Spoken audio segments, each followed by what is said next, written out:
a very big advocate of creating systems that work best for you. Everybody's brain works differently. I've heard a lot of good things about like YNAB and other budgeting softwares where you can track things online, but I have such a tendency of buying things thinking that it'll make me more productive or make me more organized, and then I end up not using it, and then it becomes a recurring charge. I don't want to buy any budget softwares. I don't want to buy any like planners or books or anything like that to track my debt. I really wanted to be intentional about creating something that's going to work for me in my mind. So I have two ways of tracking. I meant to get it before I sat down and start filming this, but then the baby decided to get comfortable.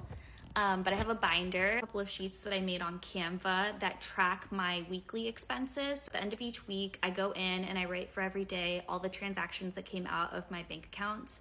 And then I see how much I spent to make sure that it's in alignment with the goals that I had set for myself for that month. And at the end of the month, I go back and I review everything. And I mean everything. I go to all of my bank accounts and I download all of the transactions into a CSV file. And from those files, I import all of the data into my ADHD money helper. This spreadsheet is my holy bible. I keep everything on it. Google form that I created to track my impulse urges is linked to the spreadsheet. So anytime I fill out that Google form on the app I have on my phone, it'll automatically go here. It's also where I keep my bill calendar. I'm gonna eventually move this over to my phone, but for now, it's just a visual of when all of my bills come out. That me a year ago had no idea when money was coming out of my account, and I would like consistently get overdraft fees because I didn't have enough in my account to cover all of my expenses, plus the poor spending habits that I had. It was a recipe for disaster, but we're not doing that this year. I have like an expense overview tab where I list out all of my recurring expenses, like my subscriptions, my living expenses, my consumer debt payments, all of that.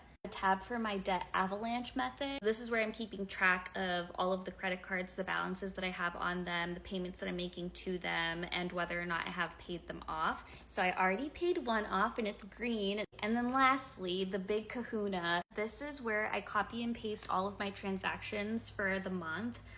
So this weekend, I downloaded all of the transactions from January out of all of my bank accounts, and I coded them. For my job, I've managed budgets for grant programs, department budgets, which is insane that I've been able to dedicate so much time and energy to my work. I know how to run a balance sheet. I know what a P&L is. The fact that I was able to apply this knowledge at work but not apply it to my personal life, it just kind of clicked with me last year. So yeah, that's how I'm keeping track of it. It might be a little excessive and a little extra, but it's also fun for me. And then I can make charts to visualize how my spending's going. I'm still fine-tuning it and making sure that it works best for my brain. There's a lot of like redundant data in it and things that I don't necessarily need. So I'm still fine-tuning it, but hopefully by the end of this year, I've developed a system that works good for me.